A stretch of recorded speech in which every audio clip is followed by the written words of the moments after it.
Hello everyone, আসসালামু আলাইকুম। কেমন আছেন সবাই? এম এ শান্তর কেকে সবাইকে স্বাগতম। দেখেন সাজিদ ওর নানি বাসা থেকে চলে যাওয়ার মুহূর্তটা কীরকম কাটাচ্ছে। আসলে বিদায় মুহূর্তটা খুবই কষ্ট লাগে। এই তো ওর নানির সাথেও চলে যাওয়ার মুহূর্তটা কাটাচ্ছে। তো সাজিদের নানা যেহেতু অসুস্থ, ওর নানাকে দেখতে এসেছে, কেননা ওদের স্কুল খুলে গিয়েছে, স্কুল আবার চলে যাবে।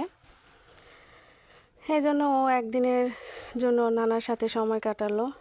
এখন চলে যাওয়ার মুহূর্তে নানার সাথে সময় কাটাচ্ছে। দেখতে থাকুন পুরো ভিডিওটি।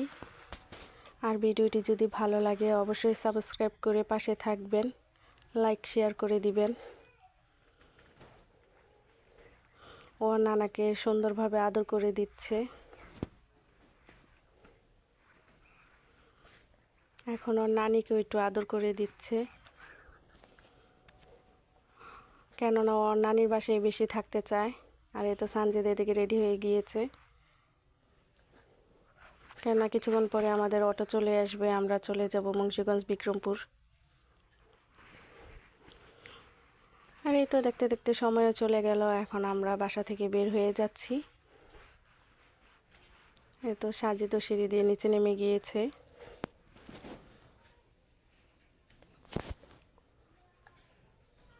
এখন আমরা গেট দিয়ে বের হয়ে যাব।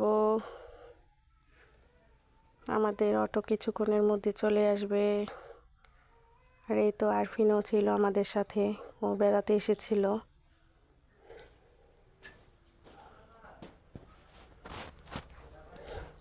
এই তো অটো চলে এসেছে। এখন আরফিন অটোতে বসে পড়েছে, আমরাও বসে পড়েছি। এখন আমরা চলে যাব।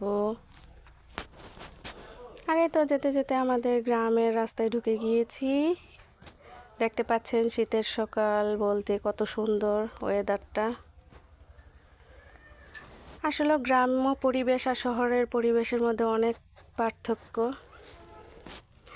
গ্রামের মধ্যে আসলে অনেক শান্তি খুঁজে পাওয়া যায়, মুগ্ধ হাওয়া আর চারপাশে সবুজ গাছগাছালি দেখতে খুবই সুন্দর লাগে।